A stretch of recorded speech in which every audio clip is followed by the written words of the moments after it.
이게 일단 밝혀지면 일단 연준과 월가는 횡령이에요. 세금을 차는 거예요. 그러면 이제 민주당하고 월가는 지금 상황을 보니까 우리가 빠져나갈 구멍이 없다. 그럼 이런 강력한 카드를 가지고 트럼프가 뭐를 할 거냐, 어떤 딜을 할 거냐가 이제 중요한 거예요. 그래, 내가 목숨을 살려줄게. 최대한 움켜쥐고 있다가 결정적인 순간에 탁 터트리는데 그 결정적인 순간이 되면은 비트코인은 급반등할 수 있다는 거예요. 근데 일반 사람들은 아직 이거에 대해서 인지를 못하고 있는데 지금 시장의 움직임을 가만히 보면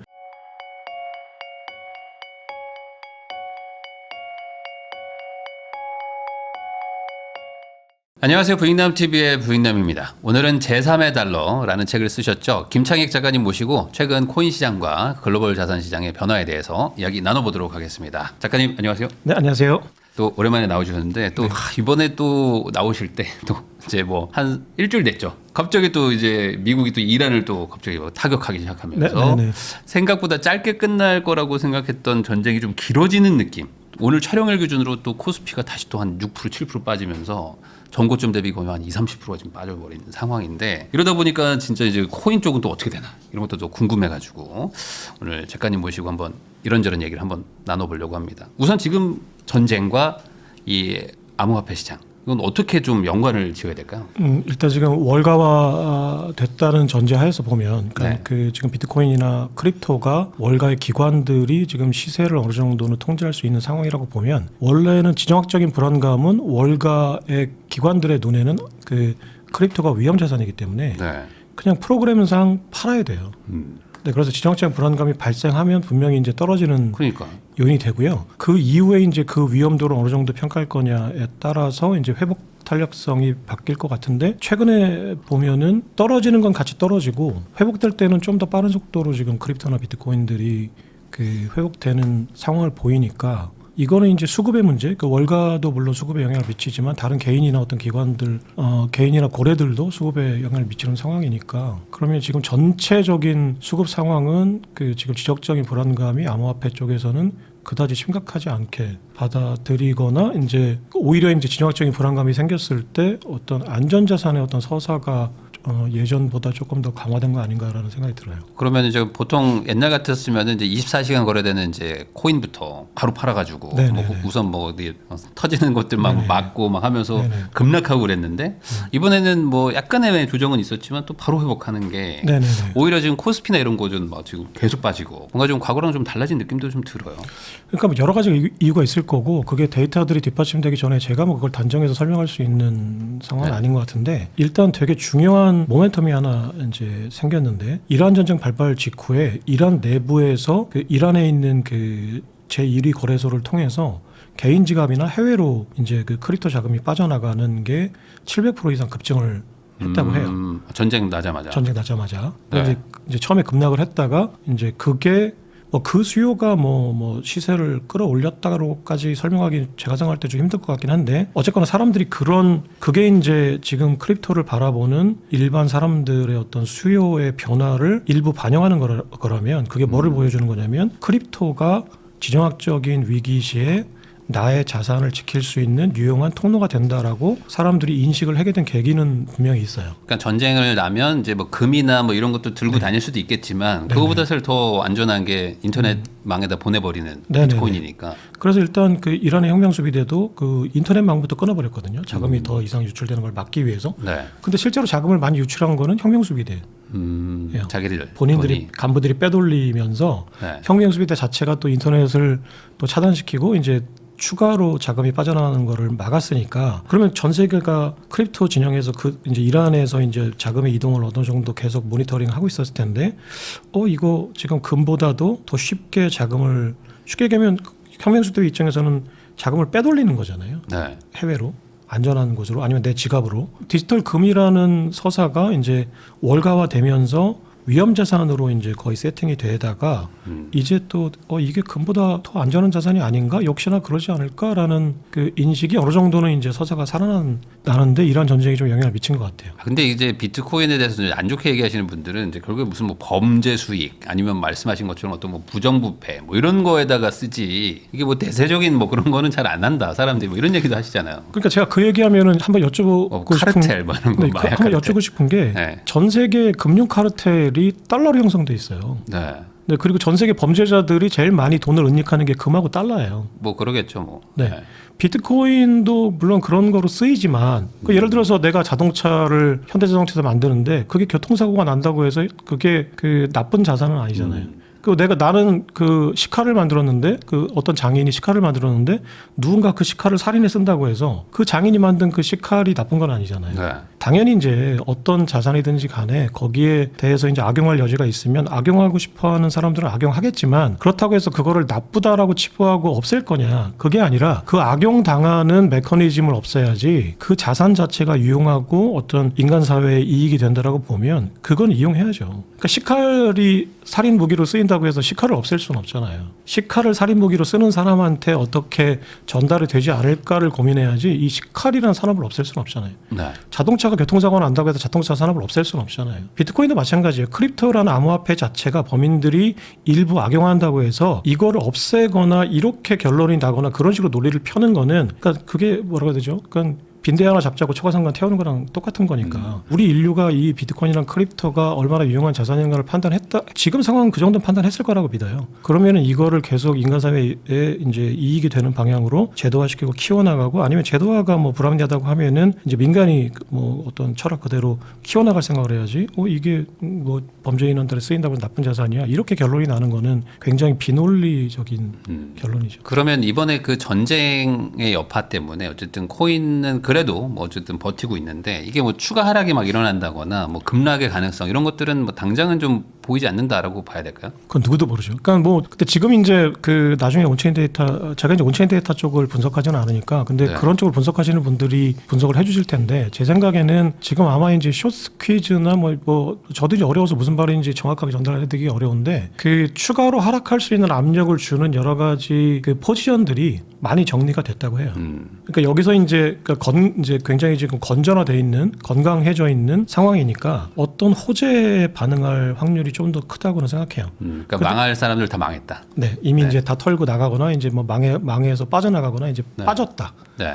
그래서 건강해진 상황이어서 지금은 이제 실수요나 실매도 수요들이 이제 이 시장을 움직이는 상황이다. 네. 물론 여기서 또 이제 포지션을 더 잡을 수도 있겠지만 그러니까 당분간은 이게 뭐 급락하거나 이럴 가능성은 적다고 보고 네. 물론 그럼에도 불구하고 지금 시장 상황이 안 좋아지거나 또 매수 심리가 안 좋아지면 빠질 수는 있죠. 그 누구도 모르는 건데 지금 현재 상황만 봐서는 그래도 시장이 많이 이제 그 건전화됐다 이렇게 보는 게 맞을 것 같아요. 그런 분석들이 많이 나오고. 그러면은 그 어쨌든 월가에서 많이 뭐 이렇게 ETF든 뭐든 이렇게 자금도 많이 들어와 있는 상태인데 그래서 이제 약간 그 뭐 나스닥이나 뭐 이런 거랑 좀 동조화된다 뭐 이런 얘기들도 많았었고 뭐 그리고 이제 뭐 결국에 말씀하신 것처럼 이제 긴급 자금이 필요하면 여기서 빼기 때문에 계속 또 뭐 충격받는다 뭐 이런 거였는데 지금은 약간 그러면 과거 같은 약간 개인들이 운영하던 그 지난 사이클 같은 느낌으로 생각을 해야 되는 건가요? 뭐 어떻게 봐야 돼요? 그거는 이제 벗어난 것 같아요. 그러니까 그 지금 IBIT나 ETF만 해도 110만 개 정도를 네. 가지고 있고 미국이 비공식적으로 지금 거의 90만 개 가지고 있거든 정부가. 네. 그러면은 상당히 이제 공급에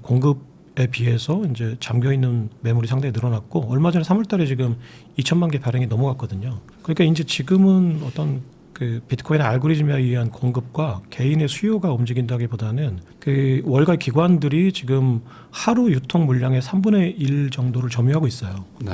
그렇다면 그 월가의 어떤 메커니즘으로 가격을 어느 정도는 통제할 수 있다고 봐요. 그래서 저는 그래서 지금 가격이 억눌리고 있는 거는 거의 90% 이상은 월가가 매매 매도를 주도하고 있기 때문이라고 생각하거든요. 네. 그리고 실제로 그 제인 스트리트라고 하는 그 퀀트 트레이더가 있는데 2020년대 초반에 인도에서 이제 그런 시세 조작으로 어마어마한 과태료와 벌금을 물었던 그 헤지 펀드예요. 근데 네. 이제 퀀트 트레이드라고 해서 최근에 이제 AI 에이전트로 이제 그 초단기 매매를 이제 고빈도 매매를 해서 시세를 조작하고 그 이제 조작한 시세대로 본인들이 이익을 취하는 이제 의혹을 받고 있는데 그 2025년 10월 10일 대폭락이 한번 있었을 때 그 대폭락이 알고리즘 스테이블 코인의 패그가 깨지면서 발생했거든요. 네. 근데 이게 인도에서 그 아까 얘기했던 제인 스트리트가 했었던 수법과 똑같아요. 네. 그리고 FTX 사태도 지금 그 알고리즘의 패깅을 그 어떤 알고리즘 매매 퀀트 트레이딩을 하면서 깨져가지고 FTX 사태가 발생했다라고 하는 게 지금 이제 그런 의혹이 발생하면서 FTX 쪽에서 지금 소송을 건 상황이에요. 제인 스트리트를 대상으로. 네. 근데 그 알고리즘 그 스테이블 코인의 패깅이 깨지는 원인을 제공한 게 이제 제인 스트리트라는 의혹을 받고 있는데 그 10월 10일 대폭락하는 날 그때 특정 스테이블 코인 그러니까 알고리즘 스테이블 코인이 1달러로 계속 알고리즘에 의해서 이제 패깅이 돼서 그 1코인에 1달러로 유지가 됐어야 되는데 그게 0.6달러 정도인가로 패깅이 깨지면서 뚝 떨어졌던 적이 있어요. 네. 그 요인이 된 게 이제 그 퀀트 트레이딩 업체인 제인 스트리트의 알고리즘 매매가 갑자기 이제 급격하게 매도 포지션을 잡고 이제 매도를 하게 되면서 그 패깅이 일시적으로 깨진 거 바이낸스에서만. 그래서 그 바이낸스에서 그 패깅이 깨지면서 갑자기 이제 매도 물량들이 나와서 그날 이제 그 대폭락이 있었던 거 아니냐라고 했는데 그 패깅이 깨진 그 요인을 제공한 게 제인 스트리트라는 지금 혐의로 지금 제인 스트리트가 이제 기소를 당한 거는 FTX 사태 때문에 기소를 당했지만 그것과 연결된 게 아니라는 의혹들이 지금 계속 나오고 있거든요. 네. 예전에 루나 사태처럼 이제 깨지면서 이제 네, 갑자기 네. 시장에 엄청 충격을 네, 네, 줬던 네. 그게 그때 반복됐다. 그거를 이제 주도한 세력이 이제 아까 얘기했던 제인 스트리트 같은 이제 퀀트 트레이딩 업체들. 네, 네. 이제 알고리즘으로 이제 요즘은 이제 AI로 하니까 거의 막 0.01초 수백 분의 1초 안에도 막 수십 번의 거래를 해서 자신들이 차익을 먹는 거거든요. 그래서 저는 월가가 사실은 지금 시장 조성자라는 자격이 있어요. 그러니까 마켓 메이커라는 자격이 있는데 이거는 쉽게 얘기해서 파는 사람이 있을 때 사주고 사는 사람이 있을 때 팔아주는 건데 이 사람들은 이 시장 조성자라는 그 역할을 이용해서 쉽게 얘기하면 자기네들이 시장에서 조금 더 싸게 팔고 조금 더 비싸게 팔아서 그 차익을 먹는 거거든요. 그러니까 이게 절대적인 가격이 위에 있든지 아래에 있든지 그 사람들은 상관이 없어요. 기관들은. 네. 아래 있으면 좋죠. 어쨌거나 그 시장 조성할 수 있는 그 절대 그 자본이 줄어드니까. 그러니까 그 기관들이 시장 조성자라는 자격을 있는 기관들이 시세를 조정하려고 어떤 유인이 생겼을 때는 가격이 밑바닥에 있는 게 좋아요. 여기서부터 이제 서서히 그 우상향 시키면서 이제 저점 매수 약간의 그것보다는 높은 매도를 하면서 그 이제 그 차익 베이시스라고 해서 그 차익을 먹는 거니까 그런 유인들이 충분히 있는 기관들이 지금 시장 조성자로 ETF에 들어와 있거든요. 네. 그러면 충분히 내가 그러니까 시장 조성과 시세 조작은 네. 사실은 시장에서는 백지한장 차이거든요. 그러니까 이거를 정권의 의제, 사법부의 의지에 따라서 이건 시세 조작이야 하면 얼마든지 시세 조작으로 볼 수 있는 거고 이거는 시장 조성이야 그럼 얼마든지 시장 조성으로 볼 수 있는 상황이 많아요. 근데 이제 그 ETF 운영자들이나 또는 그 ETF를 사는 어떤 그 펀드 업체들이 서로 커뮤니케이션 하면서 이제 사고팔고 할 텐데 아무리 이제 그 패시브 펀드여서 그 고객이 팔아달라고 하면 팔아주는 거긴 하지만 서로 커뮤니케이션 할 거예요. 그런데 그 시세를 조작할 수 있는 메커니즘이 있는데 시세를 조작하죠, 당연히. 근데 이제 시세를 조정했다고 하겠죠. 마켓 메이킹을 했다고 하겠죠. 그러니까 지금 그 제인 스트리트도 그 법무부에 지금 계속 내고 있는 그 사법부에 내고 있는 그 본인들의 논리는 우리는 시장 조성자로서 마켓 메이킹을 한 거다. 우리가 고객 돈을 굴리는데 그럼 당연히 위험도가 생겼을 때 파는 거고 수익을 얻을 수 있을 때 사는 건데 우리는 그거를 컴퓨터로 알고리즘으로 고빈도로 한 것뿐이다라고 하는 거예요. 근데 우리 때문에 당연히 포모가 생겨서 뭐 갑자기 시가가 급락했다?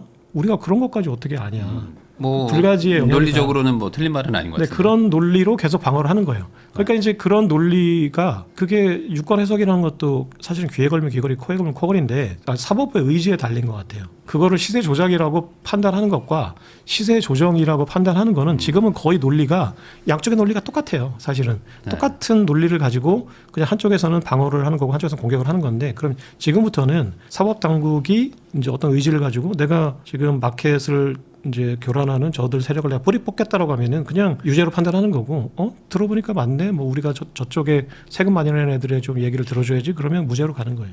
근데 지금 이제 트럼프 행정부는 크립토 친화적인 어떤 정책을 앞으로 계속 펼치려고 준비를 하고 있기 때문에 이거를 이제 그 마켓 메이커들의 논리보다는 이제 그게 불법이라는 논리 쪽으로 갈 가능성이 높아요. 아, 이게 불법이다. 네. 이제 본보기를 한번 보여줄 가능성이 높다고 생각해요.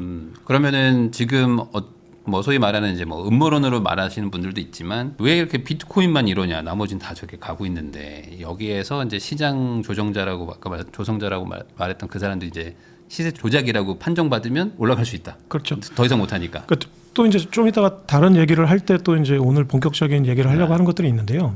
일단 한번 음모론이 나온 김에 한번 음모론을 한번 얘기해 보죠. 네. 우리가 월가라고 한번 생각해 보세요. 네. 시장을 컨트롤할 수 있어요. 시세를 네. 어느 정도는. 물론 이게 이제 지금 금시장처럼 그 월가의 마켓 메이커들이 조정하지 못하는 상황이 될 수도 있어요. 근데 지금 상황에서는 어느 정도 시세를 조정할 수 있다. 근데 우리는 이 시세 차익을 먹는 게 아니라 이 어느 정도의 터널을 뚫어놓고 여기서 계속 벽치기를 하면서 진동을 만들어서 이 진동으로 돈을 버는 네. 세력이에요.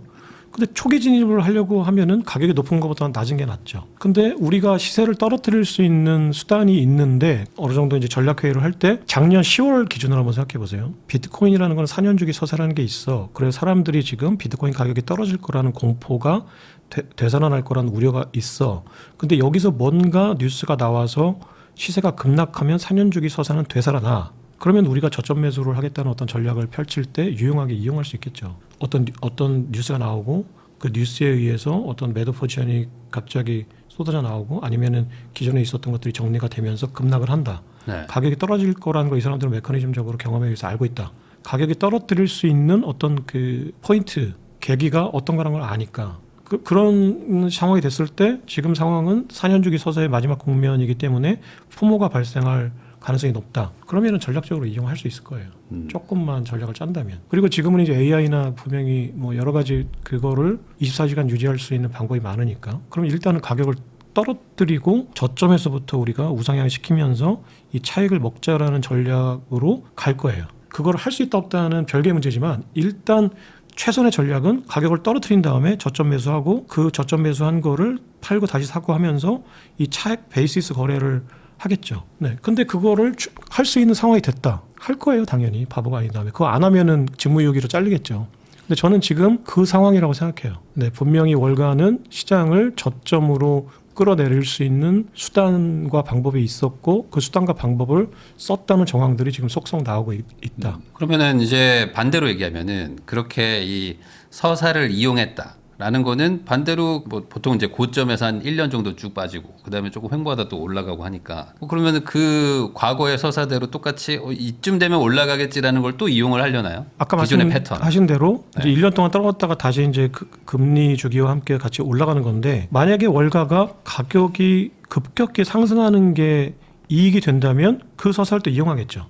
근데 월가는 가격이 급격히 상승하는 것보다는 네.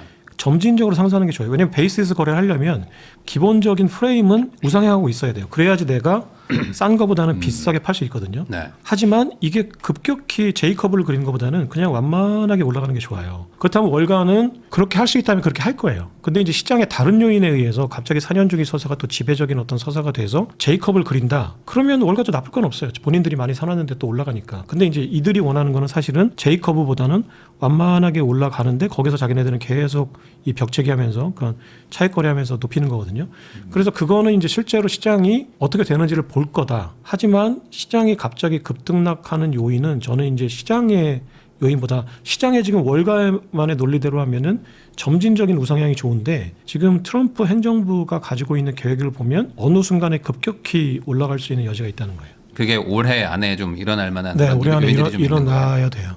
일어나야 트럼프가 이제 중간 선거에 활용할 거고 그리고 실제로 올해 안에 일어날 수밖에 없는 그게 99%의 확률로 성공한다고 보고 그게 성공하면 거의 100%의 확률로 올해 안에 일어나요. 그러면은 그게 어쨌든 선거에 활용한다는 목적이라면 늦어도 한 7, 8월 전에는 무언가 가시적인 뭔가 성과가 가시적인 성과가 나오고 본격적으로 10월에는 이제 본격적으로 이제 뭔가 액션이 취해져야죠. 최소한. 그러니까 선거 직전에 막 급등하거나 오르는 게 뭐 제일 좋을 테니까. 그렇죠. 어쨌든 네네네.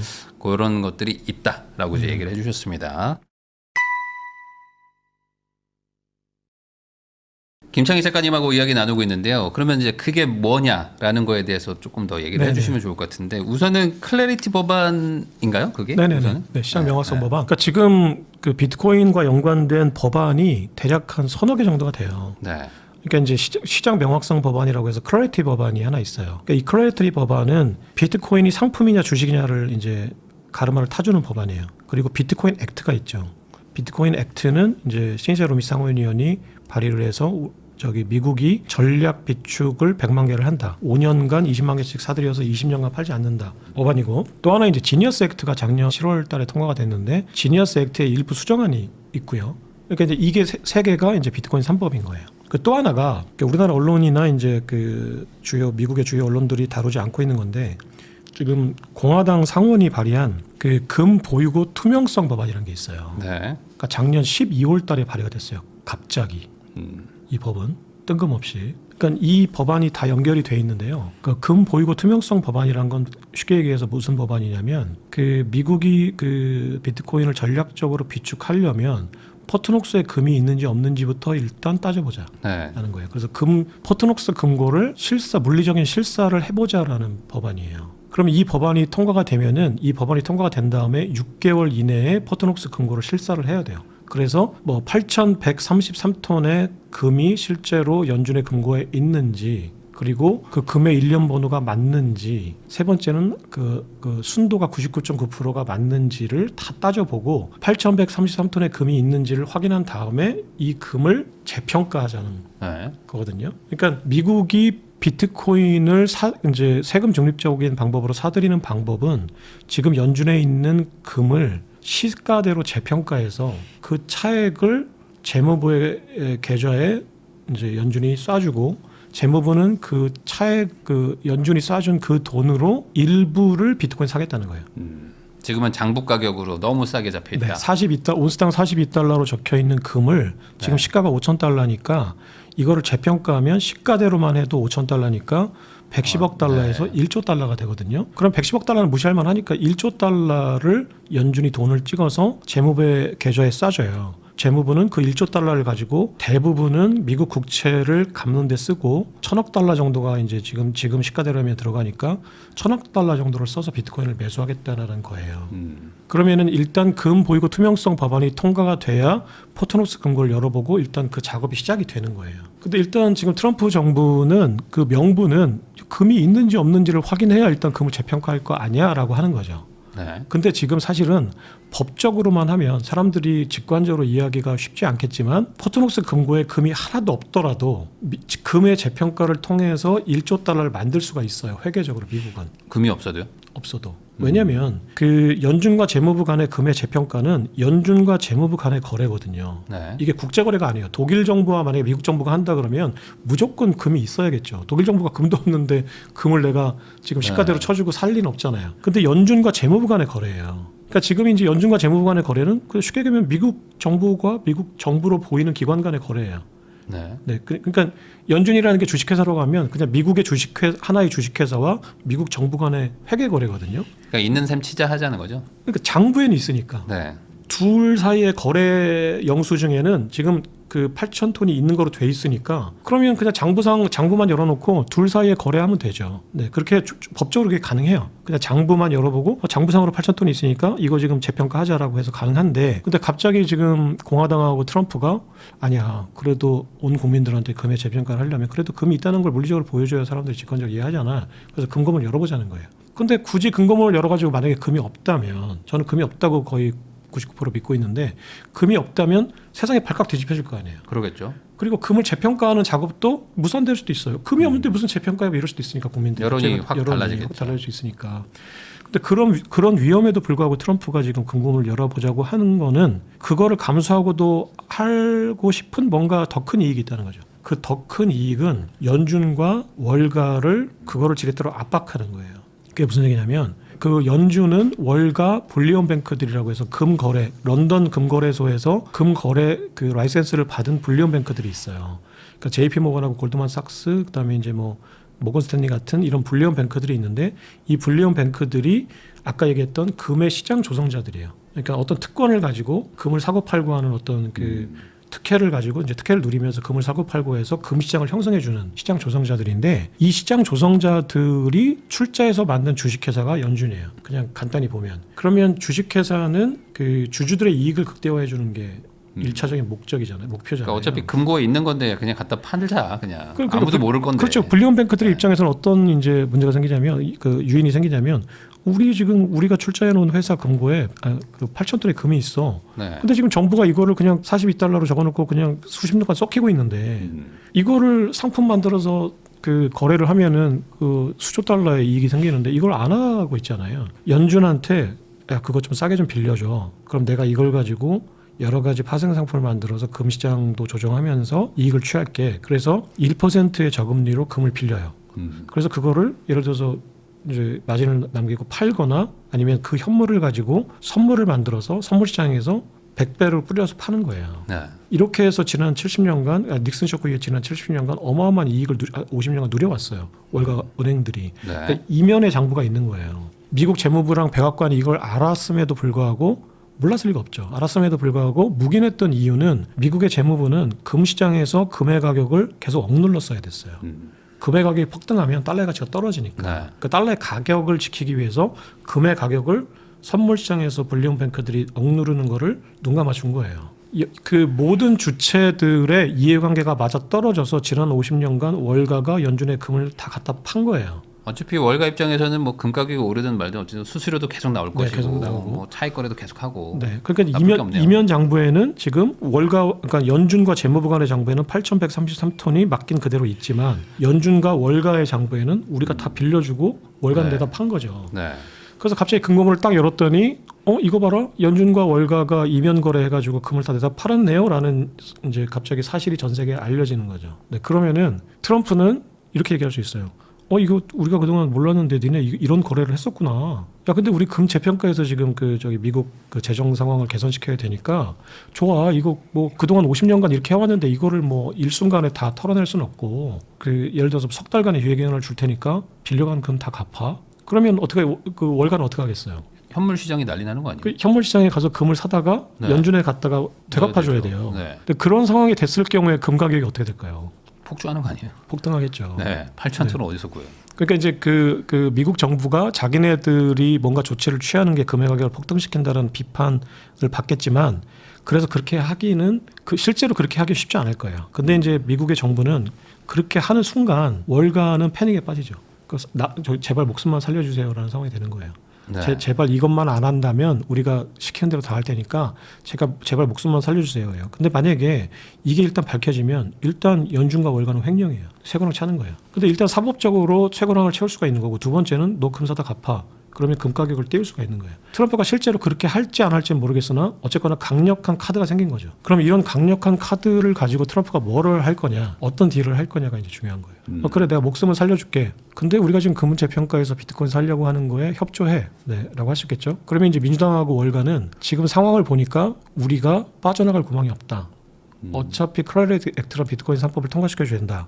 그러면은 차라리 빨리 통과시켜주는 그 요구에 부응하는 대신에 우리가 요구하는 딜을 하자라고 할 거예요. 일단 첫 번째는 지금 이런 상황이기 때문에 그 금보이고 투명성 법안이 월가나 민주당과 그 연준한테 굉장히 강력한 지금 지렛대로 작용할 수 있는 카드가 하나 생기는 거고요. 근데 이런 것들이 잘 안 된다. 그래도 네. 민주당과 월가가 야 우리는 니네가 몰랐던 카드가 있어. 뭔가 이제 어떤 카드나 어떤 무기를 다시 내민다. 그럼 트럼프는 지금 두 번째 카드가 있어요. 그게 뭐냐면은 국방수권법의 일부로 비트코인 3법을 다루겠다는 거예요. 이게 사실은 굉장히 중요한데 네. 아직은 이 이슈를 트럼프가 본격적으로 안 꺼내들어요. 근데 이 이슈가 만약에 비트코인 3법이 지지부진하면 이 카드를 바로 꺼내들 수 있어요. 자, 이 카드가 뭐냐면 국방수권법이라는 게 뭐냐면은 그 미국 국방과 관련된 모든 예산을 다루는 법안이에요. 네. 근데 미국의 회계연도는 전년도 10월 1일부터 시작되거든요. 그러니까 2027년 미국의 회계연도가 2026년 올해 10월 1일부터 시작돼요. 네. 그러니까 2027년의 국방 예산은 2026년 9월 30일까지 통과가 돼야 돼요. 국방과 관련된 예산이기 때문에 야당도 어떤 특별한 그 정말 온 국민이 납득할 만한 이유가 아니면 당리당략으로 그 법을 저지시킬 필리버스터도 못 해요. 그 저지시킬 수가 없어요. 왜냐면은 그 법이 통과가 되지 않으면 당장 10월 1일부터 군인들 월급을 못 주고 지금 이란하고 전쟁하고 있는데 토마호크 미사일 못 쏴요. 그러니까 이 법은 어지간한 이슈가 아니면 무조건 그냥 야당도 통과를 시켜주는 법이에요. 그러니까 그만큼 또 그 예산을 만드는 여당도 그 국민들이 납득할 만한 예산을 만들죠. 그러니까 지난 60년간 이 법은 야당의 반대로 통과되지 않은 적이 단 한 번도 없는 법이에요. 네. 그러니까 이 법의 일부로 법안이 끼워져 있다라는 얘기는 10월 1일 전에는 무조건 통과가 된다는 얘기예요. 근데 지금 그 비트코인 3법이 국방수권법의 수정안으로 다뤄지는 게 테이블에 올라와 있어요. 그러면 테이블에 올라와 있으니까 안 올라갈 수도 있는 거 아니야라고 하는데 그게 아니고 테이블에 올라와 있다는 이유는 뭐냐면 4월 1일부터 국방수권법으로 다룰 텐데 그거에 대한 검토를 지금 정부와 이제 의회에서 하자라는 거예요. 그래서 2026년 10월 1일 전에 통과된 2026년 회계년도 국방수권법에는 뭐가 들어가 있냐면 4월 1일까지 미국의 국방부가 의회 국방위원회에 비트코인을 국가 안보 자산으로 다뤄야 될지를 판단할 수 있는 보고서를 작성해서 제출해라라고 돼 있어요. 네. 그게 올해 2026년 회계년도 국방수권법에 들어가서 작년 9월 30일 전에 통과가 됐어요. 근데 그 얘기는 무슨 얘기냐면 미국의 의회 국방위원회가 국가 안보 자산으로 비트코인을 다루려는 절차를 시작했다는 거예요. 그러면 그 논의에서 국가 안보 자산으로 다루지 않겠습니다라고 결론이 날 수 있는 거 아닙니까? 라고 하겠죠. 0.1% 정도는 그럴 확률이 당연히 있죠. 논의하는 거니까. 근데 그 보고서를 작성하는 주체는 지금 미국의 국방부예요.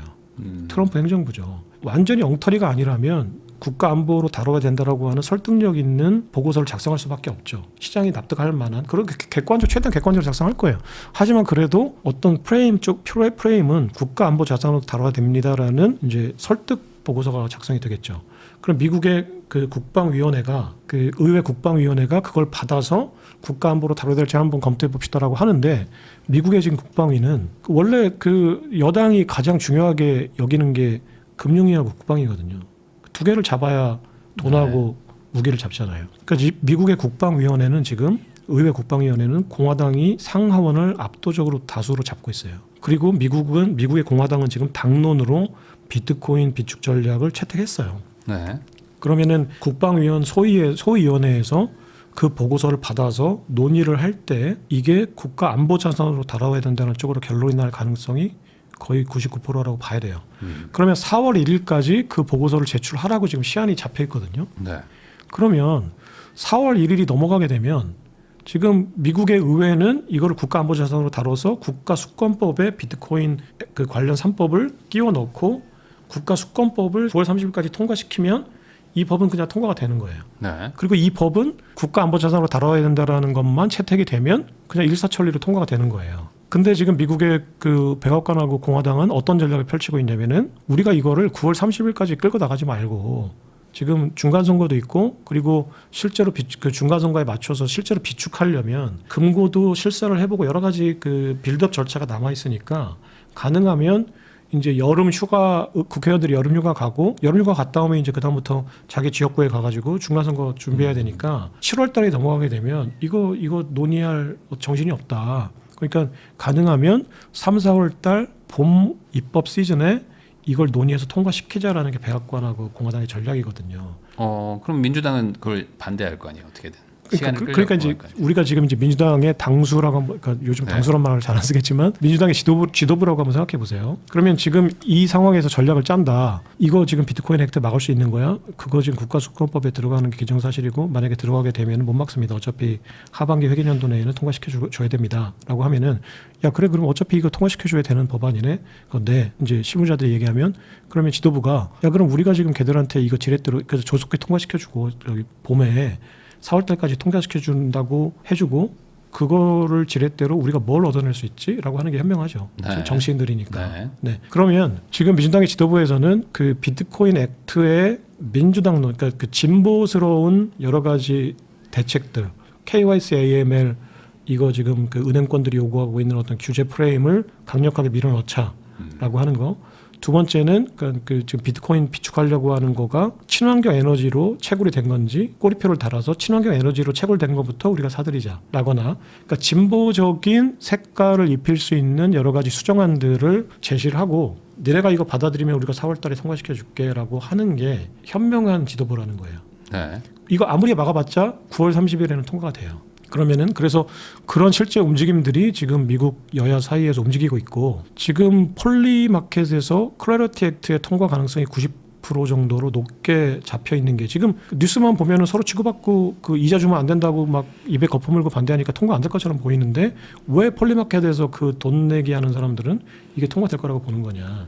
그 밑바닥에 깔려 있는 지금 이 움직임들을 읽고 있는 거예요. 그 자기 돈 써가지고 배팅하는. 3월에 통과된다 뭐 이런 얘기들도 꽤 있던데. 3월에 통과될 가능성이 있죠. 그러니까 지금 그 클래리티 액트가 통과가 될 경우에는 이제 이자를 이제 어떤 식으로 행동에 대한 대가로, 그러니까 그 네트워크 활성화에 대한 그 어떤 인센티브로 이제 이자를 실질적인 이자를 지급해 주는 식으로 이제 얘기가 되고 있으니까 그게 통과가 되면은 지금 은행 잔고에 남아 있는 유동성이 급격히 스테이블코인 쪽으로 갈 거다라고 그런 논리로 지금 월가가 막 반대하고 있거든요. 근데 월가는 지금 이게 통과되면 좋아요. 왜냐면은 지금 월가는 스테이블코인보다는 스테이블코인 시장이 활성화됐을 때 이제 그 담보 자산으로 쓰이는 RWA라고 해서 실물 자산 토큰화에 더 관심이 많거든요. 근데 그 클래리티 액트가 가장 중요한 항목이 사실은 그 지금 현재 월가가 가장 중요하게 보고 있는 그 법안이 뭐냐면은 지금 월가는 미국의 그 볼커룰 등등 해가지고 은행이 그 산업자본을 지배할 수 없게 우리나라로 따지면 금산분리법이라고 있거든요.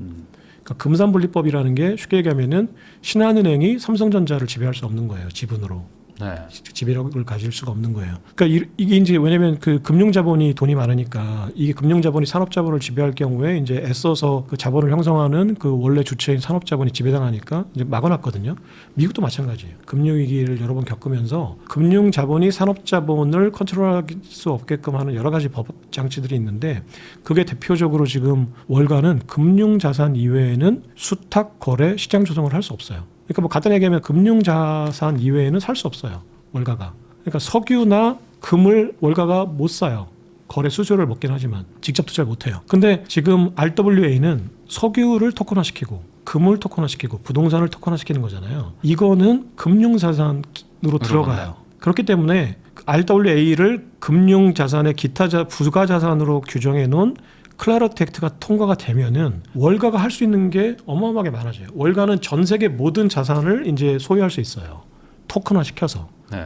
근데 월가는 지금 그걸 하려고 하는 거예요. 그래서 월가는 지금 이 법이 통과되면 자신들이 훨씬 더 많은 이익을 챙기지만 내가 그래도 지금 그 예대마진 가지고 먹고 기본적으로 먹고 사는데 예대마진이 망가질 수 있는 이 법안이 통과되면 안 된다 그러니까 더 큰 이익을 그것조차 줄 수 없다는 거죠. 자기네들이 이 법이 통과되면 더 큰 이익을 받지만 그거 하나조차도 줄 수 없다. 그러니까 기득권을 최대한 지키려고 하는 거예요. 아직은 시간적 여유가 있으니까. 근데 서류 간에 치고받고 싸워서 이 법이 통과 안 된다 그러면 더 아쉬울 거는 지금 스테이블코인 업체가 아니라 월가예요.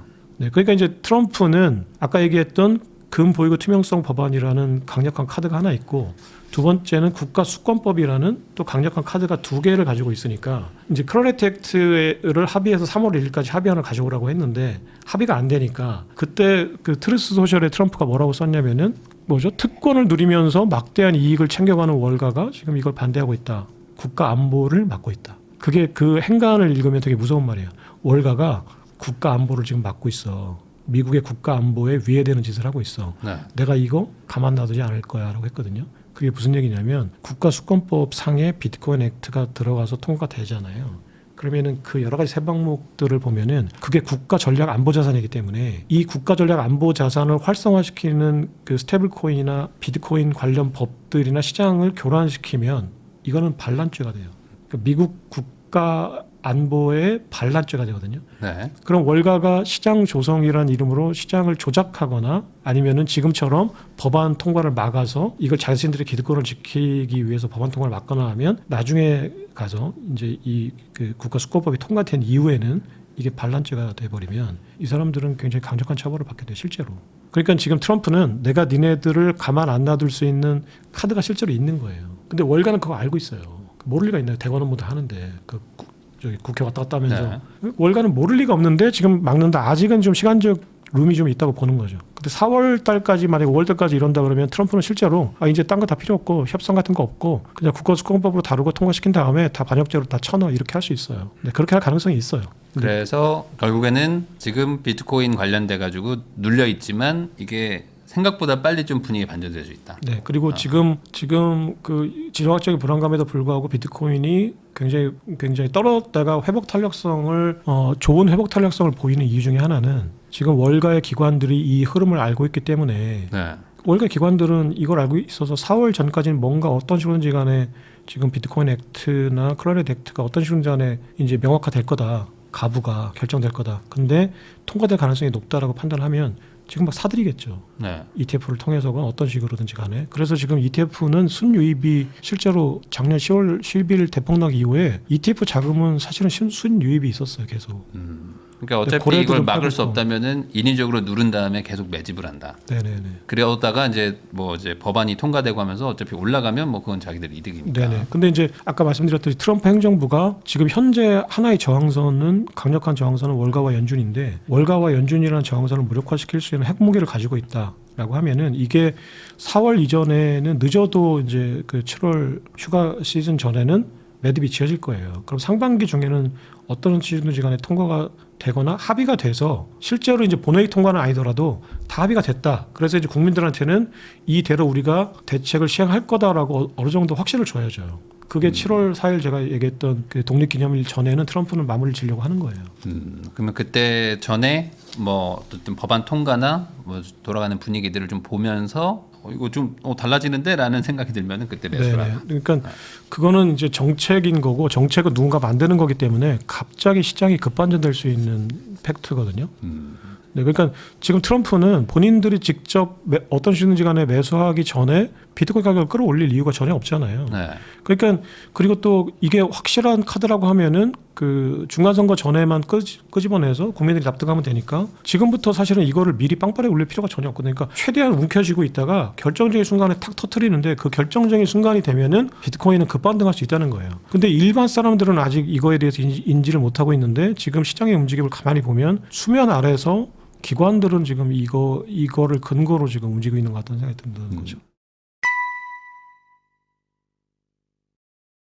제3의 달러를 쓰셨죠. 김창익 대표님하고 이야기 나누고 있습니다. 그러면 이제 아까 금 가격을 재평가한다. 그리고 이제 그거에 대해서 이제 뭐 월가에서 너네들 갖다 판 거 다 다시 집어넣어놔라고 하는 어떤 강력한 핵폭탄을 가지고 있다라고 얘기를 해주셨는데 그거를 뭐 수면 위에서 노출시킬지 그냥 내부적으로 합의할지는 뭐 알 수는 없지만 어쨌든 그렇게 되면은 이래나 저래나 압박만 하고 금 매집을 안 시키지는 않을 거 아니에요. 뭐 일부라도 뭐 채워 넣으라든지 뭔가 그런 금 시장에도 영향을 좀 주지는 않을까요? 뭐 물밑에서 협상을 하더라도. 그러니까 이제 그 민주당의 전략은 그 금 보이고 투명성 법안의 수정안을 자기네들이 일단 원하는 안건을 끄집어 들이는 건데 지금 현재 민주당이 수정안을 제출한 게 뭐냐면은 아직 그게 수정안에 반영되지는 않았는데 네. 전수 조사를 하지 말고 샘플 조사를 하자는 거예요. 없다는 걸 인정한 거 아닌가요, 그거는? 그건 인정한 거죠 이미. 네. 그러니까 없어요 사실.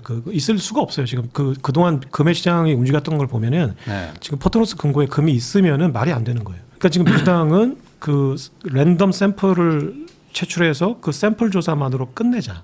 네. 그러니까 일을 키우지 말자. 안 할 수는 없으니까. 네, 하는 거예요. 그러면 이제 일을 그냥 조용조용히 끝내자라는 거고. 만약에 근데 트럼프가 그들이 트럼프가 요구하는 걸 안 들어줘서 뭐 나는 모르겠어, 모르겠고 이판사판이고 그냥 내가 원하는 대로 할게라고 하면 이제 그 법이 통과가 되면은 열어봐야 되잖아요. 네. 열어보는 순간 어떤 일이 벌어질까요?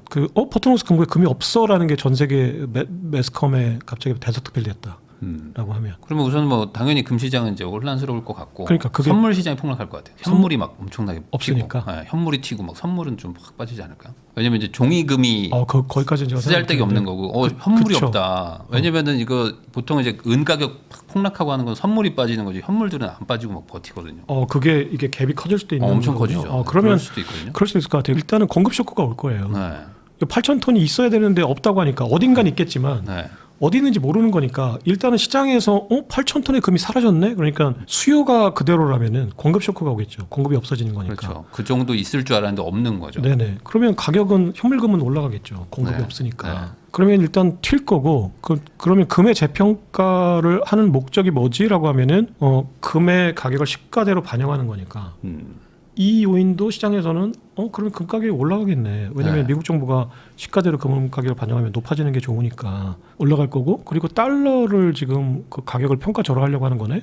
그러면 반대로 얘기하면 금의 가격을 평가 절상하는 거니까 금의 가격은 어쨌거나 지금 그 실사하면서부터 금의 재평가 그 단계에서 어마어마하게 올라갈 수 있어요. 네. 네, 여러 가지 심리적인 쇼크나 실제로 공급 쇼크가 와서 그리고 또 실제로 금의 재평가를 실제로 했었던 1934년 그 루즈벨트 대통령 당시에도 금의 재평가 과정에서 금의 가격이 폭등했어요. 그리고 닉슨 쇼크는 금의 가격을 재평가하는 건 아니었지만 닉슨 쇼크 때도 사실은 그 달러를 평가절하함으로써 금의 가격이 닉슨 쇼크 이후 10년 동안 25배가 올랐거든요. 미국 정부가 금을 가지고 뭘 하겠다라고 하는 거는 역사적으로 보면 어쨌거나 금의 가격이 폭등하는 요인이에요. 근데 장기적으로 보면 금을 지금 왜 재평가해? 그래서 금을 재평가해서 부채를 갚고 이 준비금을 비트코인으로 갈아타려고 그래. 그래서 비트코인으로 갈아탄다라는 요것만 놓고 보면은 준비금이라는 지위를 비트코인한테 일부 양도해 주는 거니까 금의 가격은 이 요인만 놓고 보면 떨어지는 요인이거든요. 근데 이 요인이 지배적이지 않기 때문에, 왜냐면은 재평가에서 1,000억 달러 정도만 그 비트코인을 사는 거고 나머지 90%는 지금 국채를 갚기 위해서 계속 금의 가격을 높이겠다는 거거든요. 미국 정부는. 금의 가격이 상당히 높아질 수 있는 요인이 중장기적으로 발생한다는 거죠. 그러면은 그게 미국한테 무조건 유리하다고 봐야 되나요? 물론 뭐 미국이 금을 많이 가지고 있을 때는 유리할 수도 있겠지만 그럼 장부상 없는 거잖아요. 이미 그렇죠. 없는데. 아니, 장부상은 있는데 뭐 이제 실물이 없는 실물은 거죠. 없는 건데. 그래서 그게 되게 중요한데 지금 중국이 금을 많이 갖고 있잖아요. 그러니까 다른 나라들이 오히려 더 유리해지는 그러니까 거 아닌가? 야 그러면 내가 이제 이런 얘기를 하게 되면은 이제 조금 빠르신 이제 그 청취자분들은 그렇게 금 가격 올리면은 중국 좋은데 네. 말이 안 되잖아. 지금 이제 맞아요. 대표님 하신 말씀을 그대로 할 수 있어요. 그래서 그 케빈 어시를 왜 트럼프가 지명했나를 보면 이게 이제 또 나오는데, 케빈 어시 신임 지명자가 5월 달에 취임하게 되잖아요. 네. 그러면은 스콧 베센트 재무장관하고 케빈 어시의 연준 간에, 재무부 연준 간에 뉴 연준 재무부, 그러니까 신 재무부 연준 협약이라는 걸 맺기로 지금 네. 구두 합의가 돼 있어요. 그러니까 신재무부 연준 협약이라는 게 뭐냐면은 명분은 그게 그 신재무부 연준 협약이라는 얘기는 재무부 연준 협약이 이미 있다는 얘기잖아요. 1951년에 재무부 연준 협약이라는 게 맺어졌는데 그게 왜 맺어진 거냐면은 연준의 독립성, 중립성을 높이기 위한 법안이에요. 그럼 신재무부 연준 협약도 뭔가 새로운 방법으로 연준의 중립성과 독립성을 높이자는 법안이죠. 네. 네, 그러면 연준의 독립성과 중립성을 높이면 재무부 마음대로 못하는 거 아니야? 그러면은 그거 지금 급제평가하고 이런 거 트럼프가 하려고 하는 거 케빈 어시가 막겠다는 거잖아. 이게 지금 그 신재무부 연준 협약을 케빈 어시하고 스콧 베센트가 지금 콩짝콩짝 하고 있는 거거든요. 이렇게 이해하기 쉬운데 그게 아니라 케빈 어시가 얘기하는 신재무부 연준 협약의 연준의 중립성을 높이는 방법은 그 연준이 지금 하고 있는 자산 매입을 통한 시장 그 유동성 확대 축소, 이 기능을 재무부한테 넘겨주고 연준은 금리만을 가지고 통화정책을 펴겠다. 그러니까 재무부가 그 연준한테 금리를 높여라 낮춰라도 하지 말고 또 돈을 풀어라 쪼여라도 하지 마라. 그러니까 돈 풀어라 쪼여라 하는 거는 니네가 기능을 가져가서 니네가 다 알아서 해라. 우리는 금리만 가지고 통화정책을 펼게 라는 거예요. 그러면 연준한테는 불리한 거일 수 있잖아요. 근데 이거의 명분은 이제 그 우리가 양적 완화와 양적 축소의 기능을 하라는 얘기를 재무부가 하지 마라. 왜냐면은 연준이라는 기구가 양적 완화를 한 거는 사실은 금융위기 이후거든요. 금리만 가지고 사실은 통화정책을 펼쳤었고 2차 대전 이후에 그 금리조차도 재무부가 가이드라인을 줘서 이제 연준의 중립성이 훼손되니까 그때 이제 한국전쟁 이후에 1951년에 우리가 한국전쟁까지는 재무부가 돈이 필요하니까 금리를 니네 준 가이드라인대로 했는데 야 그렇게 하고 나니까 갑자기 그 물가 상승 압박이 생겨서 이제 우리 물가 관리할 거야. 그러니까 재무부 연준 협정이라는 거는 재무부가 이제 가이드라인 따위를 주지 마 우리한테. 그래서 그 연준의 중립성을 이제 끌어올린 거거든요.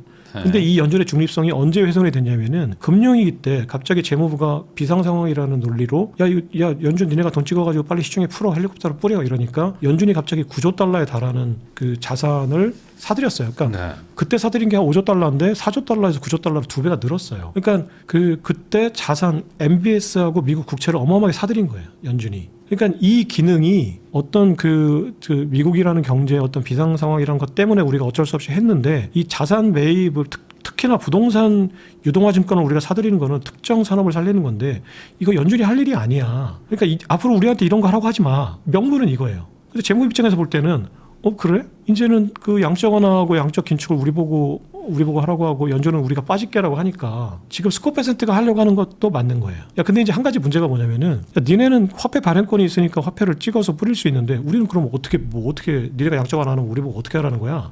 그게 남잖아요. 네. 그러니까 첫 번째가 그 신연준 재무부 협정을 맺어가지고 이제 자기네들은 빠지겠다, 연준이 빠지겠다. 저기 케빈 어시가 우리는 연준의 본연의 기능으로 돌아가겠다. 너무 좋은 말이죠. 그러니까 스콧 베센트가 좋은데 우리 돈이 없어. 니네는 기계로 인쇄기에다 화폐 찍으면 되는데 우리는 인쇄기가 없잖아. 그랬더니 우리가 돈을 찍어줄게. 어떻게 찍어줄 건데? 그랬더니 금 재평가를 우리가 해줄게. 그래서 지금 110억 달러잖아 금이. 근데 이거 저기 네가 원하는 금액을 불러봐. 시가 지금 5천 달러인데 5천 달러 이상으로 네가 불러. 1조 달러가 10조 달러가 네가 부르는 대로 써줄게. 그래서 만약에 그 지금 5천 달러인데 10,000달러로 불렀어요. 그 2조 달러가 돼요. 그 재평가. 금 가격은 그냥 정하면 되는 거잖아요. 어찌 보면. 그 정부가 그 과거에도 그랬고. 정하는 가격은 시가하고 꼭 연동될 필요는 없어요. 네. 근데 이제 시가에 가까워질수록 그거를 시장이 납득하거나 이제 어떤 충격을 줄이는 데는 도움이 되겠죠. 그런데 그 법적으로만 보면 논리적으로만 보면 그냥 시가는 5천 달러인데 10,000달러, 20,000달러, 10만 달러 부를 수 있거든요. 그러니까 지금 케빈 허스는 재무부 장관 스콧 베센트한테 네가 원하는 금액 부르면 내가 그냥 그대로 찍어줄게라는 거예요. 그러면은 예를 들어서 시가하고 가까워질 거예요, 근데 결과적으로는. 근데 만약에 그냥 실제로 그냥 극단적으로 얘기해서 내가 10,000달러 불렀어요, 재무장관이.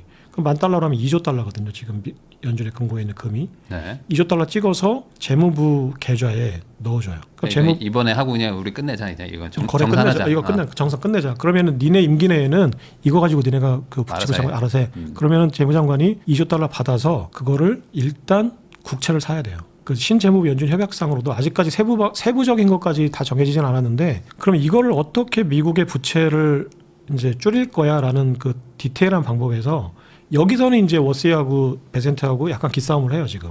뭐냐면은 베센트는 야 우리 마음대로 할 수 있게 그냥 계좌에 그냥 그대로 현금을 싸줘 이거예요. 그러면 이제 베센트는 실제로 그 경기 부양 효과가 있는 이제 시중에 돈을 풀겠죠. 네. 근데 지금 워시는 야 내가 그러면 좀 모양새 빠지잖아. 내가 지금 네가 하달라는 대로 다 해주고 있는데 그것까지 해주고 나면은 야 나는 아무런 철학이 없는 그냥 말만 그럴듯한 거잖아. 그래서 내가 원하는 건 뭐냐면은 2조 달러가 찍히면은 네 계좌에 안 쏴주고 내가 이거 회계 그냥 처리할게. 내가 2조 달러 찍어낸 돈으로 그냥 내가 지금 가지고 있는 국채 그 6조 달러인데 그 4조 달러로 줄일게. 그러면은 국채 줄은 거잖아. 그래서 그러면은 시장에는 아무런 영향을 안 미치죠. 그냥 네. 2조 달러 찍어서 자기가 가지고 있는 국채 줄여버리는 거예요. 부채 비율만 좀. 그러니까 워시가 얘기하는 거는 야 그냥 우리 회계적으로 처리하자. 그게 가장 깔끔하다. 그러니까 근데 이제 행정부에서는 야 근데 그렇게 우리가 돈 풀어가지고 지금 경기 살리고 막 표 얻어야 되는데 그거 하면 의미가 없어. 네. 우리가 그 야 선거 치러야 되는데 너는 그냥 연준 의장이니까 점잖게 할 수 있지만 우리는 선거 치러야 돼. 너 정치를 모르는구나. 이제 그러니까 이제 둘이 그거 가지고 싸우고 있어요. 그래서 어쨌거나 뭐 2조 달러가 생겨서 국채를 줄일 거다. 그럼 그 중에 이제 5%가 되죠. 1,000억 달러니까 1,000억 달러는 비트코인을 사는 거예요. 근데 여기서 이제 디테일하게 들어가면은 그 연준의 만약에 그 계좌에 싸줄 때 어떤 계좌로 싸주는 거냐면 지금 TJ라고 해서 이제 그 일반 계정에다가 싸주잖아요. 이 계정에 있는 돈을 재무부가 쓸 때는 의회의 승인을 받아야 돼요. 그러니까 재무부가 마음대로 쓰려면 어떤 계좌에 싸줘야 되냐면 특별 계좌에 싸줘야 돼요. 네. 그래서 그게 환율 안정기금이라는 그러니까 익스체인지 레이트 뭐 세이프티 뭐 계좌라고 해서 어카운트라고 해가지고 ESA라는 계좌가 있어요. 이게 이제 루즈벨트가 금준비법 1934년 대공황 때 이제 금 재평가에서 쓰려고 만들어 놓은 계좌예요. 이 계좌에다가 연준이 돈을 쏴주면은 대통령 마음대로 돈을 쓸 수 있어요. 그래서 지금 이제 그 백악관의 목표는 연준이 돈을 찍어서 이 환율 안정기금에 돈을 쏴주는 건데 스콧 베센트 재무장관이 이 환율 안정기금의 그 간판을 바꿨어요. 예전에는 이게 환율 안정기금이었는데 이거를 비트코인 전략준비 계좌로 바꾼 거예요. 그래서 이제 거기다가 계좌를 쏴주면 우리가 비트코인 비축도 하고 뭐 돈 풀어서 이제 국채도 좀 사들이고 하겠다라는 거예요. 그리고 두 번째는 그럼 중국금을 어떻게 할 거냐? 네. 미국이 전 세계 금이 어디서 거래가 되는지 아세요? 런던. 네. 또 그다음에 상하이도 한다고. 네, 상하이. 네. 또요. 뉴욕에서도 네. 하고요.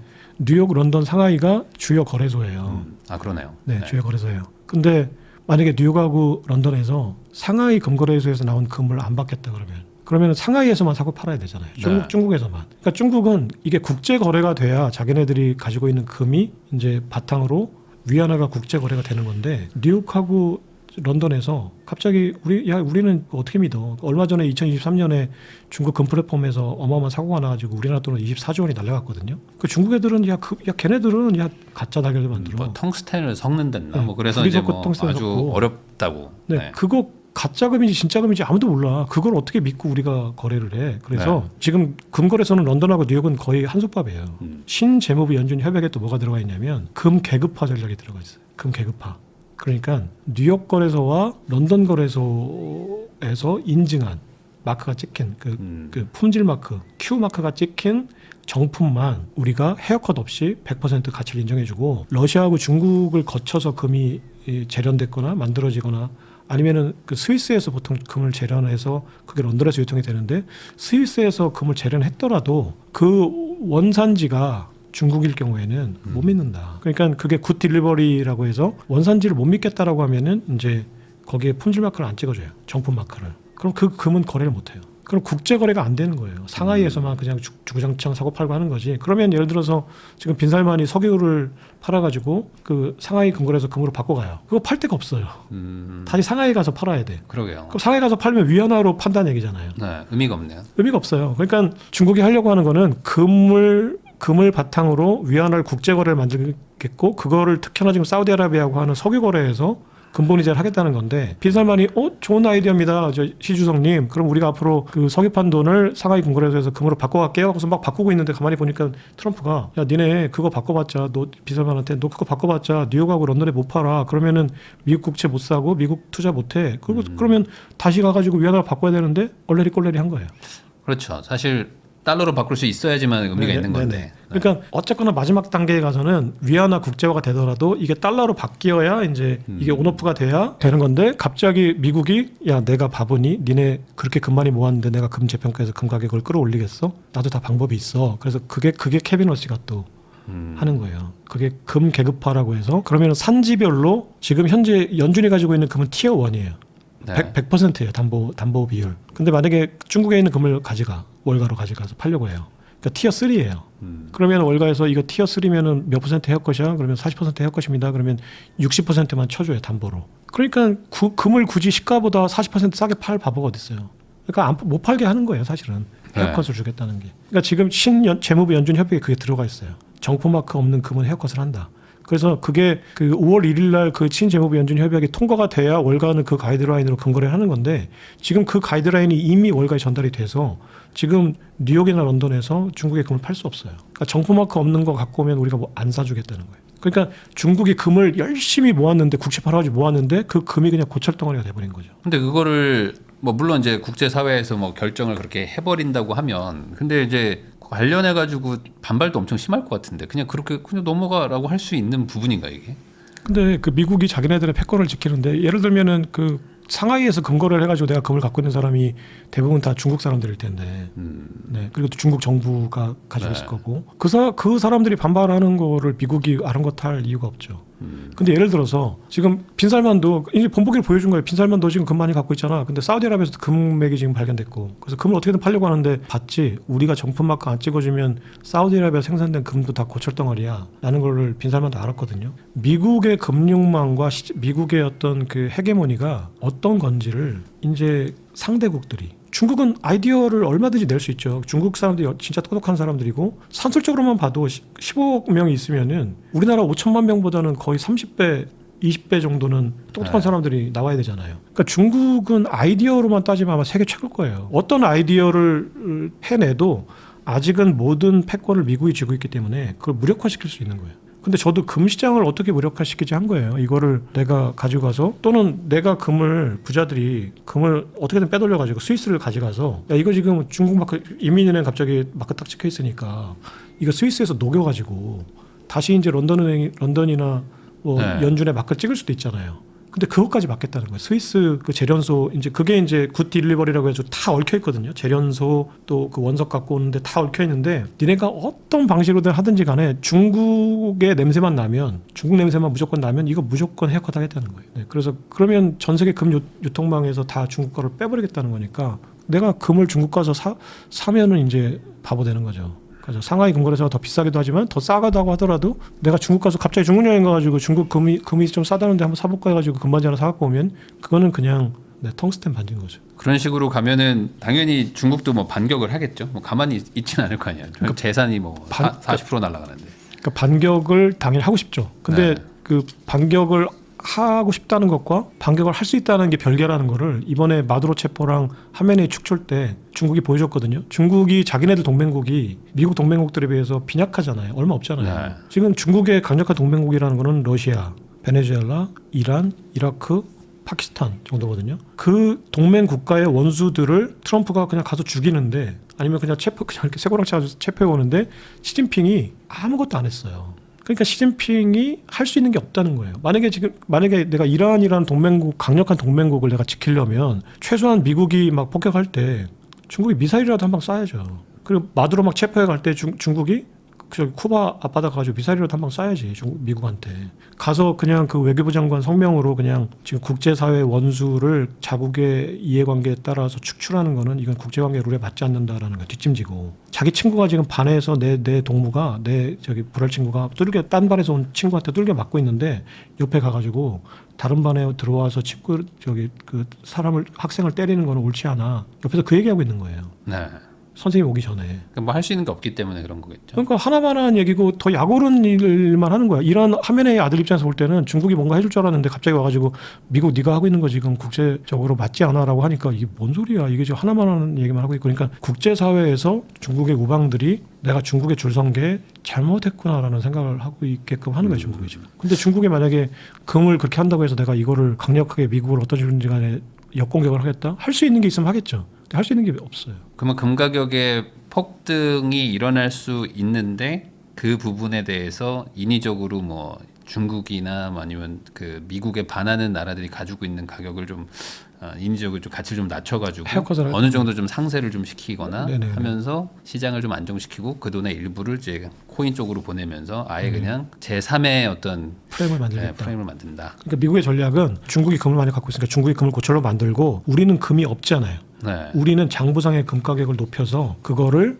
향후 시세 차익을 많이 거둘 수 있는, 그러니까 금을 가지고 있는 것보다는 금보다 상승률이 높은 걸로 금을 팔아서 갈아타면 좋잖아요. 네. 예를 들어서 뭐 금은 10% 연간 오르는데 비트코인이 연간 30% 오른다 그러면 갈아타는 게 좋잖아요. 그러니까 좀 더 시세 차익을 높이는 방법으로 갈아타겠다라는 거고, 그리고 중국이 이제 나는 금이 없으니까 금의 가격을 무력화시키면, 근데 내가 8,000톤이 있으면 나는 헤어컷 안 당하고 팔 수 있는 거예요. 5,000달러에. 그러니까 금이 많아도 좋고 없어도 그만이에요. 미국은 지금. 네, 많으면 내다 팔면 좋은 거고 없으면 그냥 없는 대로 좋은 건데. 근데 그렇게 되면 금 시장 자체에 대한, 그러니까 지금도 똑같은 건데 그 국채를 믿고 미국 국채 많이 샀던 나라들이 한순간에 벙찌게 되는 것처럼 결국에 또 이제 금 열심히 사면 또 미국이 저렇게 하면은 한 방에 날아가는구나. 금 자체에 대한 신뢰도가 깨질 수도 있죠. 그렇죠. 이게 이번 이벤트가 그래서 장기적으로 볼 때는 금에 대한 신뢰도를 꺾는 이벤트예요. 근데 시장에서는 어쨌거나 한 10년 안쪽으로는 금 가격이 시장 혼란 때문에, 왜냐면 아직까지 지정학적인 불안감이나 시장의 신뢰가 떨어졌을 때 금으로 가니까 그 서사 때문에 금 가격이 재평가할 때 올랐는데, 이거 가만히 보니까 내가 금 갖고 있으면은 미국 쪽에 줄 서 있을 때는 그나마 안전한데 이거 미국 밖에 있는 금은 다 고철이고 언제든지 바꿀 수 있잖아요. 네네. 네. 그러니까 미국 국채 가격이 지금 떨어지는 이유가 그 바젤 3 협약에서, 그 바젤 3 협약이 뭐냐면은 그 각 중앙은행이 가지고 있는 자산을 등급을 매겨서 헤어컷을 해요. 미국 국채 1등급. 그러면 그거는 그냥 액면 가격대로 쳐주는 거. 금은 원래 2등급이었어요. 금은. 네. 그러면 20% 헤어컷을 한다. 그럼 시가의 80%인 거예요. 내 장부 가격의 80%만 쳐준다. 그 유럽이 가지고 있는 금이나 중국 갖고 있는 금이나 심지어 미국이 연준이 갖고 있는 금도 사실은 헤어컷을 당했어요. 바젤 3 협약 때 그거를 1등급으로 올렸어요. 그건 무슨 얘기냐면 상대적으로 미국 국채를 낮춘 거예요. 네. 원래 그 유럽 중앙은행들의 목적은 앞으로 미국 국채 못 믿겠다, 그러니까 미국 국채의 등급을 낮추자라는 거였는데, 그 아무리 그 바젤 협약이 유럽 중심으로 돌아간다고 하더라도 미국이 갑자기 야 우리 국채 가격을 낮추겠다고? 이런 놈들 봐라? 이러면 이제 어려워지니까, 그게 아니라 그럼 우리 금 가격을 좀 올려줘. 우리 금 많이 갖고 있으니까. 그래서 금 가격을 바젤 3 협약 때 티어 1으로 올렸거든요. 네. 이것 때문에 이제 그때 2023년인가 2018년인가부터 이제 각 중앙은행들이 연간 1,000톤 이상의 금을 막 사재기 하면서 금 가격이 이제 막 현물 금 가격이 막 올라간 거예요. 그래서 지금은 선물 금으로 누를 수 없는 상황이 되니까 뚫어를 뚫려버린 거죠. 지금 중앙은행의 사재기 때문에 금 가격이 올라가고 있는 건데, 당분간은 이 유럽 중앙은행들이나 중국도 어떻게 될지 모르니까 금을 계속 사두겠죠. 미국 국채보다는. 근데 갑자기 유럽 중앙은행들이 볼 때는 런던 금시장이 있으니까 자기네들 금은 티어 1이에요 지금. 근데 미국이 이거 봐라, 지금 우리가 지금 국채 가지고 자꾸 장난치니까 미국이 우리 꼴배기 싫을 텐데, 그러면 나중에 가서는 헤게모니가, 지금 아직까지는 금시장이나 모든 금융이 아직 런던을 무시 못하거든요. 네. 근데 나중에 가서 뉴욕 금시장이 더 많은 헤게모니를 쥐고 있고 런던 금시장 무시할 정도가 되면, 야 앞으로 런던 도장 찍힌 것도 우리가 헤어컷 할 거야 뉴욕에서. 그러면 이제 유럽 중앙은행에 있는 금들도 이렇게 되니까, 그러면 어떤 현상이 벌어질까요? 그러면 진짜 이제는 뭐 동맹이고 뭐가 없고, 아직까지 저기 부자가 망해도 3년 간다고, 유럽 애들이 지난 한 400년간은 전 세계 패권을 가지고 있었고 미국이 패권 가진 지가 불과 100년밖에 안 되거든요. 그러니까 걔네가 그러니까 아직 미국보다 약하긴 하지만 그래도 전 세계를 이렇게 운영해본 애들이거든요. 만만치 않을 거예요, 유럽 애들이 그 저항이. 그러니까 저는 그 상황이 되면 금 가격이 뭐 엄청나게 급락하거나 이런 건 아니겠지만 그래도 어쨌거나 미국의 지금 헤게모니 하에 있으면은 장기적으로는 지금보다는 금의 신뢰도는 떨어질 거는 기정사실이잖아요. 네, 뭐 단기적으로는 잠깐 좀 튀겠지만 중장기적으로 봤을 때는 불안한 요소들이 있다. 그냥 신뢰가 깨진다. 결국에는. 그러니까 신뢰가 지금보다는 낮아지겠죠. 그게 이제 사람들이 인식하고 시장 가격에 반영되는 그 시간 지체가 어느 정도 될지 모르겠지만 그 또 하나는 암 시장이 어마어마하게 생길 수도 있잖아요. 그러겠죠, 이게 당연히. 여담이지만 네. 예를 들면 왜냐하면 헤어컷 당했으니까 걔네들은 뭐 그 헤어컷 당한 금액과 미국 시장 가격과의 중간 어딘가에서 그 네. 브로커들한테 팔면은 그러니까 브로커들이 생길 거예요. 이 마진을 먹기 위해서. 그러겠죠. 그럼 브로커들이 생겨서 야 줘봐 내가 금 세탁 해가지고 뉴욕에 팔아줄게. 금광 가가지고 금을 다시 캔 것처럼 해서 네네. 가져오기도 하고 뭐 하겠죠. 네. 그러니까 브로커들이 생겨서 이 미국이 누르려고 하는 금 가격과 그다음에 그 시가와 중간에서 어느 정도 시장이 형성되는 이제 블랙 마켓이 생기겠죠. 김창익 대표님하고 이야기 나누고 있는데요. 그러면 결국에 그 지금 말씀해주신 거는 이제 신뢰도가 계속 이제 다른 기존의 자산들이 이제 점점 좀 떨어지는 것이고 상대적으로 미국이 결국에 패권 국가인데 패권 국가가 바라는 대로 되는 거고 그 바라는 거는 비트코인의 보유다. 그래서 미국 기업이든 어떤 뭐 국가든 정부 차원에서 많이 보유하고 있는 수준이 되면 그때부터는 이제 비트코인 위주의 어떤 기축 통화를 꿈꾼다 이렇게 그냥 정의를 해도 되는 걸까요? 지금 미국의 트럼프 정부가 강력하게 비트코인 전략 비축 전략을 이제 끌어가고 있지만은 기축 통화의 자리까지 올려주기를 바라진 않을 거예요. 올라가기를. 네. 달러의 패권을 지키는 유용한 호위무사로서의 어떤 수단으로 쓰는 거지. 그래서 이제 비트코이너들이 볼 때는 거기서부터 불만이 있을 수 있죠. 근데 트럼프 행정부 입장에서 볼 때는 달러 패권을 지키는 수단이니까 왜 그거 있잖아요. 그 호위무사하고 왕자하고 친한데 사석에서는 친구처럼 지내는데 네. 갑자기 공서에 가면은 야 너 좀 눈치껏 해라. 그 내가 사석에서나 친구지. 뭐 그렇게 하죠. 여기서는 왕자 대접 해줘야 될 거 아니야? 이거잖아요. 그러니까 지금 트럼프 정부 입장에서도 비트코인은 수단이에요. 그러니까 그 비트코인이 달러 패권을 지켜주고 위협하지 않는 수준까지는 끌어올리겠지만 그 이상이 되면은 누를 거예요. 그러니까 지금 금 대접을 그냥 그대로 하는 거죠. 금이죠. 네. 그러니까 금 이제 되는 거죠. 근데 왜냐면은 아직까지는 새싹인 거예요. 네. 금은 거목이 됐고, 그러니까 거목은 달러에 위협이 된다라고 하니까 이제 거목은 이제 해버리는 거고 새싹인 쟤를 키워서 저기 왕자의 호위무사로 만들어주면 왕자한테 위협은 되지 않겠다. 근데 제가 갑자기 그 제일 무사가 돼서 조선 네. 제일 검객이 돼서 갑자기 왕자도 저 녀석이 갑자기 죽여버릴 수 있다고 하면은 왕의 입장에서 볼 때는 왕자의 안위를 위해서 제일 검객을 암살하겠죠. 네. 그러니까 그 정도까지만 그러니까 저 녀석이 청소년기까지는 보니까 뭐 제일 검객이어서 왕자는 저기 지켜주는데 제가 아직까지 정치에 야망이 없다. 이 정도까지만 지켜주겠죠. 그 정도까지고 그리고 미국이 비트코인을 전략 비축하겠다라는 게 의외로 굉장히 강력한 논리를 가지고 하고 있어요. 근데 그게 이제 지정학적 게임 이론이라고 하는 거가 바탕에 깔려 있어요. 네. 그러니까 이 지정학적 게임 이론이 사실은 안보 이론이기도 한데 게임 이론이라는 게 그거잖아요. 그 대표님하고 나하고 이제 둘이 공모해가지고 한국은행을 털었는데 네. 잡혔어요. 근데 이제 다른 방에 가둬 놓고 대표님하고 나를 고문하는 거죠. 형사들이 조건을 제시하는 거잖아요. 야 자백하면 뭐 깎아줄게. 2년, 네. 자백 안 하면 10년이야. 근데 둘 다 자백을 안 하면은 무죄인데. 근데 이 게임 이론에서는 결론이 100% 어떤 쪽으로 나냐면은 둘 다 자백하는 자백하죠. 왜냐면 그 대표님이 날 못 믿는 거지. 나도 네. 대표님 못 믿고. 그 대표님이 자백하면 나는 10년, 대표님 2년이니까. 네. 그리고 내가 자백하면 대표님은 10년, 나는 2년이니까 둘 다 자백하는 거죠. 그래서 사실은 지정학적 게임 이론이 갖고 있는 결과는 최선의 결과는 아니에요. 근데 상대방이 있다는 이 전제하에서 전략을 짤 때는 그게 최선인 거죠. 사실은 더 좋은 대안이 있지만 그 최선의 방법으로 결론 나지 않죠. 비트코인도 마찬가지예요. 네. 그러니까 지금 현재 그 트럼프 행정부가 비트코인을 다룰 때 이게 정말 좋은 거야? 이게 최선이야? 이게 중요한 게 아니라 우리가 비트코인을 비축하지 않으면 중국이 할 거다. 그러면 이거는 우리만 10년형에 처해지는 거랑 똑같은 거예요.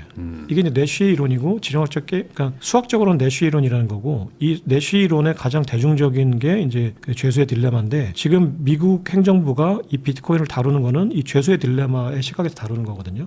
비트코인이 정말 유용하다 안 하다가 중요한 게 아니고 비트코인이란 자산을 중국이 보유하면 우리는 10년형에 처해지는 거게 되니까 우리가 먼저 보유하자. 그럼 반대로 얘기했을 때 중국이 10년형에 처해지는 거다. 그러면 반대로 중국도 10년형에 처해지지 않으려면 우리가 보유한다라는 액션이 취해지자마자 중국과 러시아도 사재기 할 거다. 그러면 우리가 선점했으니까 저들이 사재기할 때 우리가 선점한 자산의 가격이 더 많이 올라간다. 네. 게임 이론을 가지고 이거는 이제 국방 어떤 논리로 게임 이론을 가지고 접근하는 거예요. 자, 그럼 이거는 우리가 선점하지 않으면 국가 안보에서 전력이 약화되는 거야라는 굉장히 엄중한 논리로 지금 이걸 접근하는 거거든요. 코인 자체를 무력화시켜 버리는 방법도 어쨌든 있잖아요. 그거 금과 같은 개념으로 똑같이 지금 할 수가 있지 않나요? 이게 아직 시장이 엄청나게 크진 않으니 아예 그냥 비트코인 자체를 뭐 그래 뭐 가져가든지 말든 뭐 그러니까 금과 같은 대접을 하는 거죠. 만약에 선택지가 그거였다면은 50% 일의 그 해시레이트를 미국이 가져가서 망가뜨리면 돼요. 그러면 전 세계 컴퓨팅 파워의 50% 일을 미국이 사야 돼요. 사들여야 돼요. 네. 그 노드들에. 굳이 거기에 비트코인 자체를 굳이 뭐 이렇게 유통을 하는 게 의미 없게 만들어 버릴 수는 없냐 이거죠. 뭐 다른 그러니까 물론 이제 그건 지금 전략은 포기한 것 같은데 자, 그러면은 새로운 코인을 만든다든지. 지금 미국은 가장 중요한 숙제가 38조 달러 그리고 내년도가 되면 이제 40달러 넘어갈 텐데 40조 달러의 부채 문제를 해결하는 거거든요. 이거예요. 그러니까 지금 현재 모든 전략은 내가 38조 달러의 빚을 유지하는데 갚을 수는 없거든요. 38조 달러 어떻게 갚아요? 네. 이거를 어떻게든 끌고 가는데 내가 그냥 그 은행의 대출을 평생 동안 갚으면서 이거를 끌고 가는데 그러니까 만기를 연장시켜 주는데 저 은행한테 우리가 뭘 보여줘야 돼라는 문제거든요. 자, 그러면은 지금 모든 전략은 이거에 유용한가의 문제예요. 근데 예를 들어 내가 비트코인이라는 자산이 있는데 저거를 활용할 방법이 있는데 내가 이걸 무력화시켰어. 게임 이론에서 상대방이 이거를 선점할까 봐 그럼 내가 취할 수 있는 전략은 내가 선점하거나 아까 말씀하신 대로 이걸 무력화시키는 방법인데 미국은 지금 선점하는 전략을 택한 건데 지금 반대로 만약에 무력화시키겠다. 그럼 거기에 내가 전 세계 컴퓨팅 파워의 절반을 사들이는 이제 자산을 쓴다. 이 좋은 선택은 아니잖아요. 이 무력화가 현실적으로 어렵다. 결국에는. 아니 그러니까 현실적으로는 가능한데 거기에다가 비용을 쓰면은 나만 비용을 쓴 거고 네. 중국은 타격받는 게 하나도 없어요. 그냥 중국은 현상 유지하는데 내가 비트코인이라는 거의 네트워크를 무력화시키기 위해서 나만 어마어마한 자원을 쓴 거예요. 그러면 미국이 얻을 게 하나도 없잖아요. 근데 그게 아니라 반대로 이거를 활성화시키는 쪽으로 내가 오히려 전략을 택하고 이걸 활성화시키는 대신에 내가 먼저 선취한다라고 전략을 택하면 내가 적은 돈으로 1,000억 달러 들여서 100만 개를 선취해 놓으면 이 네트워크를 쟤네들이 게임 이론으로 이제 사재기 경쟁에 들어와서 이 가치가 10배, 20배가 되면 나는 이익을 얻는 건데 아까 말씀하신 대로 내가 비트코인 네트워크를 무력화시키면 나는 손해를 보지만 중국은 아무런 손해를 안 봐요. 네. 그러면 이 게임에서 내가 진 거죠. 그럼 그 말은 결국에는 이제 금 시장을 미국이 인위적으로 이제 뭐 좀 평가 절하를 시켜버리면 전 세계는 어쩔 수 없이 비트코인으로 갈 수밖에 없다라는 전제가 있어야 되는 거잖아요. 다른 걸로 제3의 길로도 갈 수 있는 거 아닌가요? 이게 꼭 코인이어야만 한다면 당연히 이제 말씀하신 대로 미국이 선점했으니까 뭐 울며 겨자 먹기로 들어오는 건데 비트코인 말고도 다른 걸로 뭐 갈 수가 없나요? 그 예를 들어서 지금 각국의 중앙은행들이 어떤 자산을 준비금으로 쓰느냐가 이제 시장에 강력한 이제 신호가 되는 건데 미국의 중앙은행이 지금 금에서 비트코인으로 갈아타겠다고 했잖아요. 네. 그럼 전 세계가 봤을 때 이거 내가 나중에 가서 중앙은행의 어떤 미국을 따라갈 수밖에 없다. 네, 따라갈 수밖에 이거는. 없죠. 그러니까 근데 만약에 내가 그거를 안 따라가겠다고 하면은 내가 시장을 컨트롤할 수 있는 힘이 있거나 아니면 나는 완전히 그냥 제대로 등지고 중국으로 그 저기 라인을 바꾸겠다라는 건데 지금 여러 가지 지정학적인 불안감이 발생했. 그 미국 지금 트럼프가 지금 보여주고 있는 거는 중국에 줄 서는 게 니들한테 이익인지 한번 잘 봐봐. 지금 저기 마두로하고 베냐민 하긴, 네. 네, 봐봐. 하긴 미국의 말을 안 들을 수가 없다. 네, 그러니까 미국이 가는 대로 가야 돼요. 네. 이제 그래서 지금 아까 얘기했던 진화학적인 게임 이론이 성립이 되는 거예요. 미국이 가야 되는 대로 따라가야 되니까. 그래서 비축 경쟁이 발생할 테니까. 근데 그게 아니라 지금 아까 얘기했던 그 죄수의 딜레마가 성립이 안 되려면 그냥 그 중에 한 분이 예수님이어야죠. 네가 불건 말건 나는 안 불고 그냥 너는 무죄고 내가 10년형 받아도 네가 무죄네 나는 그걸로 기뻐. 이런 예수님이나 부처님이 있어야죠. 그럼 결국에는 이제 뭐 중국이나 러시아 뭐 이런 곳이 반발은 하겠지만 나머지 국가들이 이제 비트코인을 이제 전략 자산으로 비축하기 시작하면은 안 할 수가 없는 구조가 된다. 그리고 그 진영학적인 게임 이론의 극대화된 버전이 비트코인일 수밖에 없는 게 왜 그러냐면은 이제 물리적인 실체가 있는 네. 그 상품들은 게임 이론에서 상대방이 많이 갖게 되면 내가 안 갖고 있을 때 그 타격보다 이 네트워크 자산일 때 내가 안 가졌을 때 타격이 훨씬 커요. 그런가? 네. 왜냐면 네트워크 자산은 이 네트워크 효과가 있거든요. 네. 내가 거기에 참여해서 그 네트워크를 많이 지배하고 있을 때 이 이익이 기하급수적으로 증가하는 메커니즘이거든요. 이 물리적인 실체가 있는 거에 비해서 이 네트워킹이라는 게 네. 있기 때문에 그러니까 중국의 입장에서 볼 때는 내가 비트코인을 아예 무시할 수가 없다면 100% 무시할 수가 없다면 조금이라도 가지려면 네. 더 가져야 돼요. 이 네트워크의 해시레이트를 높여야 돼요. 그러면 이 방향에 대해서 중국도 모르진 않을 텐데. 모르지 않죠. 지금 뭐 미리 선점하자.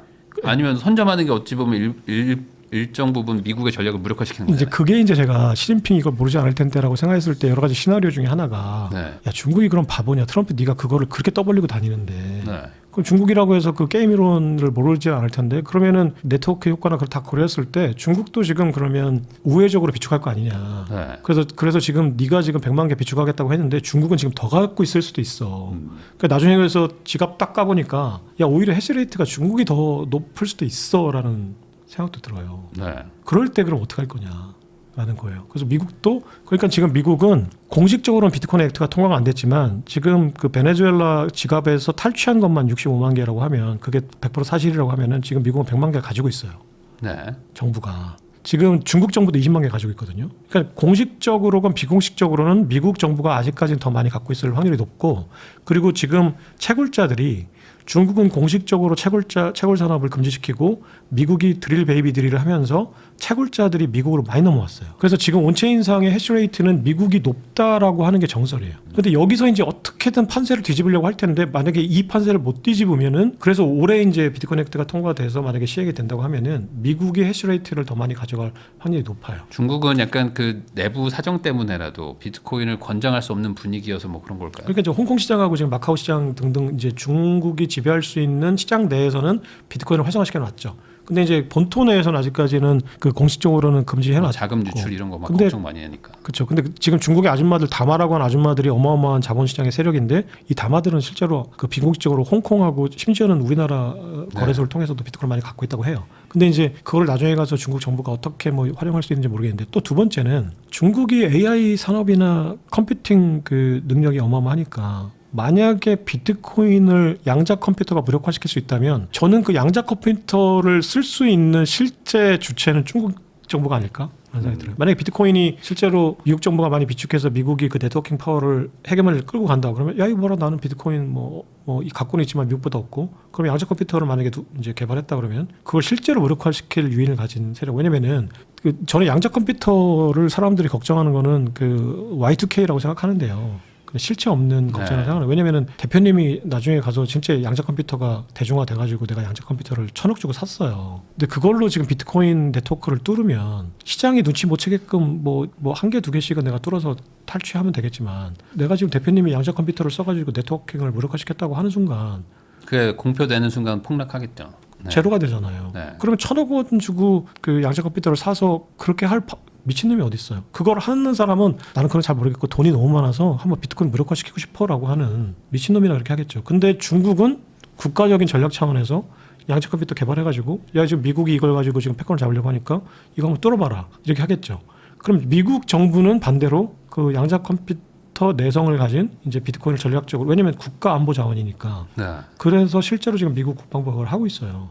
양자 컴퓨터 내성을 가진 그 소프트 포크를 하드 포크까지는 이제 완전히 그냥 다른 비트코인을 만드는 거고 소프트 포크라고 해서 이제 미국 정부가 주체가 돼서 코어 네트워크라고 있거든요. 코어 개발자들, 그러니까 비트코인 개발자들이 있어요. 그 사토시 나카모토의 어떤 철학을 개성하면서 지금 이 비트코인 네트워크를 실제로 끌고 가는 코어 개발자들이 있는데 그 코어 개발자 그룹과 미국의 국방부가 지금 실제로 그 양자 컴퓨터 내성이 있는 미국 코딩을 가진 소프트 포크를 하고 있다고 해요. 착수했다고 해요. 그러면 이번에 어쨌든 지금 뭐 이게 음모론인지 아닌지 모르겠지만 과거의 그 4년 주기 사이클대로 지금 떨어지고 있는 상황이고 그리고 이제 이 주기가 맞다면 조금 더 빠져야 된다 뭐 이런 얘기까지도 많이 나오는데 그러면 결론적으로는 그럼에도 불구하고 비트코인은 뭐 딱히 팬더멘털이 뭐 무너진 게 없기 때문에 그냥 한번 지금이라도 사야 된다 이런 결론인가요? 아니 더 떨어질 수도 있는데 네. 뭐 누구도 모르는 거죠. 더 떨어지는 어떤 요인이 작용하고 그걸 할 수 있다고 하는 세력이 있다면 더 떨어뜨리겠죠. 근데 이제 그들도 떨어뜨려서 이걸 제로로 만드는 게 궁극의 이익은 아닐 거고 언젠가는 시세 차익을 얻기 위해서 저점 매수를 할 거고 그러면 이제 저는 그리고 비트코인 서사라는 게 4년 주기 서사라는 게 사실은 유동성이라는 그 금리 주기와 우연히 일치했기 때문에 이게 더 큰 폭으로 움직였던 거거든요. 근데 지금 4년 주기 서사와 지금 유동성 주기가 그 비트코인 역사상 최초로 반대로 움직이고 있어요. 네. 그러니까 유동성은 지금 풀리는, 물론 이제 지금 전쟁 등등 때문에 인플레이션 압력으로 이제 연준이 금리 스텝을 어떻게 가져갈지 모르겠으나 금리를 올릴 확률은 아직까지는 높지 않거든요. 금리를 낮출 거예요. 낮추거나 네. 유지하거나. 낮추려는 모양새죠. 낮출 텐데 이제 어느 폭으로 낮출 거냐의 문제고, 그러면 유동성은 풀릴 거예요. 그리고 또 중간 선거도 있고 지금 아까 얘기했던 연준 재무부 협약이 되고 나면은 재무부가 풀든 연준이 풀든 어쨌거나 돈은 풀 거예요. 누가 둘 중에 하나가 풀든 돈을 풀 거예요. 그리고 또 하나는 사람들이 간과하고 있는 것 중에 하나가 유동성이 풀린다라는 의미에서 실제로 돈이 풀린다라는 뜻도 있고, 네. 두 번째는 이게 얼마나 빨리 돈이 돌아다니느냐 문제거든요. 그러니까 그게 그 방정식을 얘기하면 뭐 어렵긴 한데 그게 뭐냐면은 MV는 PY예요. 네. 그러니까 PY는 실질 그냥 간단히 얘기해서 그냥 그 GDP인 거고, MV가 M이 이제 그 양적 유동성, 그 화폐량, 그리고 V가 화폐 유통 속도예요. 네. 그러니까 이 MV가 공통적으로 PY, GDP에 영향을 미쳐요. 그러면 M이 증가하거나 V가 증가하거나 둘 중에 하나만 증가하면 경제에서는 그게 유동성이 증가한 걸로 인식이 돼요. 그러니까 돈이 빨리 잘 돌아야죠. 네. 그러니까 돈을 누가 찍어서 연준이 풀든 아니면 대표님하고 나하고, 그러니까 연준이 만약에 이걸 장난친다 그러면 대표님하고 나하고 24시간 돈을 계속 주고받는 거예요. 그러니까 시장에서 이런 주고받는 이런 페이크 모션이 많을수록 내가 똑같은 돈을 가지고 대표님한테 주면 2배가 돼요, 유동성이. 대표님이 나한테 또 주면 또 2배가 되고, 내가 또 대표님한테 또 주면 또 2배가 돼요. 그러니까 그러면은 돈을 찍어서 유동성을 늘리는 게 쉽겠어요. 대표님하고 나하고 계속 주고받는 걸로 유동성을 늘리는 속도가 좀 편하겠죠. 속도가 훨씬 빠르죠. 네. 근데 기존에 보면은 이게 지난 한 10년간 이 통화 유통 속도가, 글로벌 통화 유통 속도가 거의 1에 수렴했어요. 1에. 그러니까 돈이 한번 찍어지면 그냥 1년 동안에 한 번 도는 거예요. 한 번. 내가 네. 집 사는데 한 번 썼으면 그냥 그 돈은 그냥 그걸로 수명이 끝난 거예요. 그냥 금고에 박혀 있는 거예요. 네. 근데 이 통화 유통 속도가 만약에 5배가 됐다. 그러면 유동성이 5배가 되는 거죠. 근데 지금 트럼프의 전략은 스테이블 코인이 이 통화 유통 속도를 산술적으로 6배로 늘려주는 거예요. 왜냐면 일단 기본적으로 24시간 거래하는 것만으로도 9 to 5보다는 3배가 늘어나죠. 거래가. 네. 똑같이 거래한다고 하더라도. 그리고 또 주말에 안 쉬니까 또 1년 중에 3분의 1이 주말이니까 또 2배가 늘어나요. 그럼 대략 한 대여섯 배가 그냥 스테이블 코인으로 유통되는 그 유동성은 대여섯 배가 그냥 늘어나 버리는 거예요. 근데 앞으로 스테이블 코인이 활성화돼서 갑자기 그 연준이 찍어낸 돈이 대부분 그대로 다 스테이블 코인 시장에 들어온다 그러면 그냥 스테이블 코인 시장으로 들어오는 그 자체만으로도 대여섯 배가 유동성이 증가하는 효과가 있어요. 아직까지는 통계는 안 잡히지만 트럼프 정부는 스테이블 코인을 활성화시키는 이유가 이 통화 유통속도 V를 증가시켜서 실제로는 M이 안 드러나더라도 유동성을 어마어마하게 늘리겠다는 거예요. 그러면 인플레이션 효과가 있거든요. 그러면 자산 가격이 높아지는 효과가 있어요. 이 효과를 노리겠다는 건데, 그래서 스테이블 코인이 만약에 그 크레딧 액트가 통과되면 이제 스테이블 코인이 지금 이제 빅테크도 준비하고 있던 스테이블 코인이 뉴스에 나올 거예요, 계속 이제. 그리고 이제 월가가 준비해 놓은 RWA 상품이 나올 거고.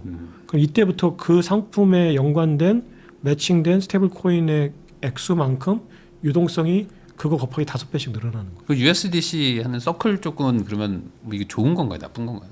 그렇게 돼서 유통 속도가 빨라지면 뭐 좋죠, 당연히 좋죠. 시가총액도 늘어날 거고 그게 계속 돌아다니면서 발행되고 유통되면서 거래소를 통과하는 순간 자신들은 수수료를 먹고, 또 지금 이제 그 크레딧가 통과되면 그걸 누군가 자기들한테 예치해 놓으면 자신들은 그걸 가지고 이제 굴리고 예치해 놓은 사람들은 그거에 대한 이자를 받게 되니까. 그러면 이제 결국에는 대표님 얘기를 쭉 들어보면은 어찌 보면 지금 이제 가장 어두운 약간 새벽 같은 느낌인 거네요. 네, 그러니까 저는 지금 우리가 어느 순간에 아침에 딱 일어났는데 네. 갑자기 진짜 아침에 일어났더니 유명해져 있더라는 것처럼 갑자기 시장 상황이 급변할 수 있다는 거예요. 지금 트럼프 정부상으로는.